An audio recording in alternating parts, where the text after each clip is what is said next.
Good time of day to all of you, my chess friends here on the Internet Chess Club. This is Grandmaster Alex Yermolinsky. Today was the last round of the traditional tournament in Vaikanzi, now known as Tata Steel. You've been following this tournament, of course, every round by round, and this tournament saw Magnus Carlsen returning to his form and winning this tournament yet again.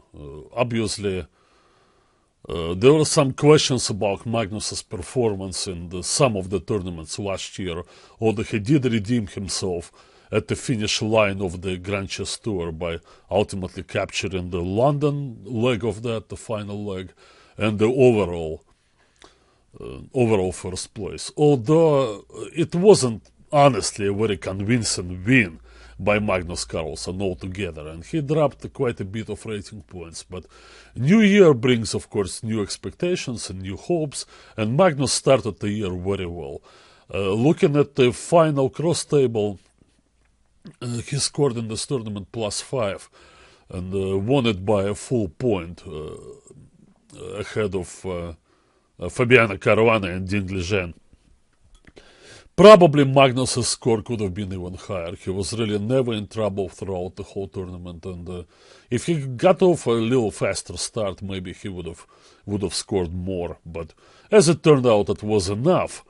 Enough because in the last round there was this game Tomashevsky-Caruana that I'm offering to your attention now. Fabiano, who fought courageously throughout the tournament, had this difficult task in front of him. He knew, of course, that he was half a point behind Magnus, that we couldn't count on Magnus losing, particularly with white, right?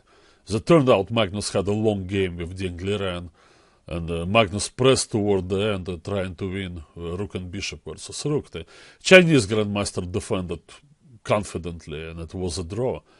And this result kind of was to be expected, so Fabiano needed a win, but how do you beat Tomashevsky? Even if Tomashevsky struggled in this tournament mightily and didn't have any wins to his credit, Tomashevsky is still a very solid player. And probably Fabiano kind of caught him in a bad time for himself.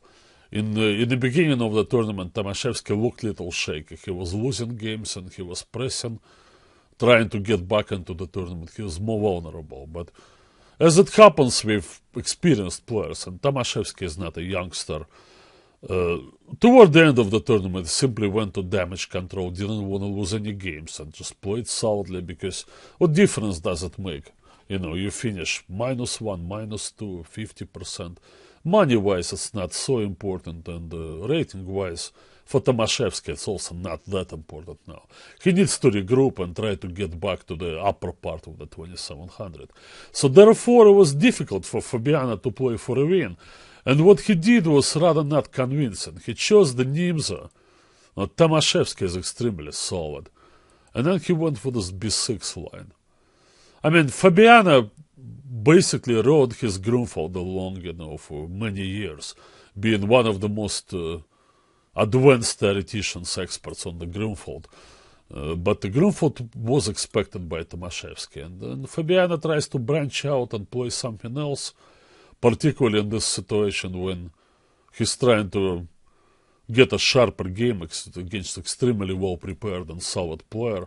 Likely Black is going to get in trouble. So I played this line. I'm not sure about this whole thing with the move c5. Normally, Black, I think, prefers to play bishop a6 here, but then, of course, possible is a3, and then you have to do this, and then, I mean, well, there are ways for Black maybe to equalize and get enough play, but enough play is just for equality. So Fabiano instead went c5, and now, well, it's a risky line, particularly now when White kind of figured out what to do. They're not in a hurry to play this move d5, and they just play solidly, and the pawn goes to f3. What is Black to do?